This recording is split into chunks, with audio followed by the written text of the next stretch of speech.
हाँ है कीअं कंदासीं छा कंदासीं मूंखे ॻाल्हि सम्झ में ई नथी अचे जेको पैसो हुयो रिटायर थियण में वियो खपंदो कीअं बचा पालियासीं ॿई छॾे हेरिया विया बस मम्मीअ जा थी अॼुकल्ह जा बच्चा प्रमाण ठाहे अलाए छा कयो आहे अलाए कंहिंजी हवा लॻी आहे बचनि तंहिंखां पोइ सोचियुमि इन बि मां असांजे लाइ छा थियनि कयो आहे इन अॻियां मां असांखे सुठे मस्तु लाइ एॾी न महिनत कई एॾी न जापड़ कई इन अॻियां मां केतिरियूं न तकलीफ़ूं सठियूं असांखे पढ़ाइण जे लाइ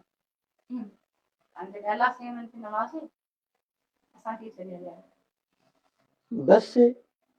ज़मानो चवंदो पियो अचे न त शादी करायसि ऐं चेंज थी वेंदो हू अहिड़ो चेंज थियो जो असांखे बि छॾे हली वियो कीअं नवी नंढड़ो हूंदो हुयो कुझु पंध कंदे ते धिको खाधमि जेको पढ़ियो न उहो हीअं ईंदो हुयो पकड़ींदो हुयोमांसि हथ खां अॼु जॾहिं बीमारी आई ऐं पोड़ो थियोसि छॾे हली वियो उहो त छा पर सनाला जंहिंखे प्यार मूं सना बाबा छॾींदो हुयो में किथे आहे बाबा उहो बि छॾे हली वियो सना बाबी त मोदी हाय असांजो त टाइम नंढो गुज़री ज़िंदगी आहे कई गुज़रे थी अॻिते की गुज़री वञे को ॾुखारो न थी न मां चवंदो आहियां ॿारनि खे जेको आहे न अॻे चवंदो हुअमि तालीम ॾियो ज़ोर भरींदो हुअमि ॿिन्ही खे पढ़ायमि वॾो कयमि पर तालीम सां गॾु तरबियत ॾियणु ज़रूरी आहे तरबियत हूंदी त ईअं न छॾे वञे हा मां त वसो न घटायो तरबियत बि मां भली पाणी बचंदी अथई मूंखे कहिड़ी ख़बर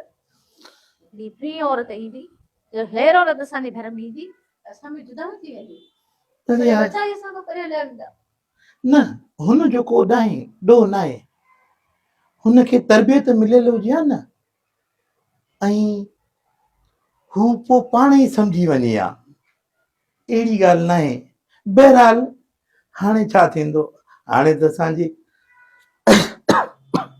सार बि नथो लहे तबियत कीअं आहे पीउ जी बीमारी लॻी पई आहे जेको पैसो हुयो रिटायरमेंट जो पैसो जेको मिलियो उहो बि उन्हनि ते लॻाए छॾियोसीं ऐं उन इदारे में हुयमि जंहिंमें पेंशन बि न आहे पेंशन बि वॾो सहारो अथई भाग भरी हाय हाय हाय हाय न मां सोचां थो त कीअं कबो कीअं गुज़रसिबो सुभाणे कीअं खाईंदासीं छा कजे अल्लाह मालिक छो परेशान थियो आहे अल्लाह मालिक अल्लाह दी भला बिना मोल जे बुख ते वेठा आहियूं हाणे खां पोइ बुख ते वेंदासीं न छो दिलगीर थियो आहे अल्लाह सी रहम कंदो न परेशान न थी कुझु करणो पवंदो मां ईअं थो कयां ॿियो त कुझु नथो करे सघां छोलनि जो थाल त मां खपाए अचां छो छा तूं हिन उमिरि में छोला खपाईंदी बोतार साईं वक़्तु वाकई गुज़री वेंदो आहे तव्हांजा असां उरूज बि ॾिठासीं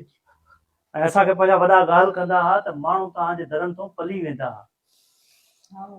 मां त चवंदो आहियां त मौला कंहिं बादशाह खे न फ़क़ीर न करे मां भले तव्हांजो पुटु न आहियां पर पलियो तव्हांजे पुटनि वांगुरु ई आहियां भले मूंखे तालीम न आहे पर मां कंहिं सम्झदार सां वेही करे कुझु शोहरत हासिल कई आहे बाबा तुंहिंजा छोला मां खपाईंदुमि जेतर मुंहिंजी सिरीअ में साहु आहे त मां तव्हांजी ग़ुलामी ॾींदुमि ऐं तव्हांजो बचो थी रहंदुमि मां तव्हां सां कुल्हे में कुल्हो ॾेई वेंदुमि ख़ुशि रहो बाबा ख़ुशि रहो अल्लाह से जिस पांजा सॼे हलिया त ऐं हिनखे असां बचपन खां पालियो आहे बचपन खां ई असांजे घर थिया अॼु ॾिस पंहिंजा निका हलिया विया ऐं हीउ वीचारो असांजे कमु आयो शाबाश आहे न गुलण खे अलाह ख़ुशि रखेसि अलाह वॾी हयाती ॾेसि बचड़नि जे लाइ बि पंहिंजी दुआ आहे अलाह जिते हुजनि ख़ुशि हुजनि आमीन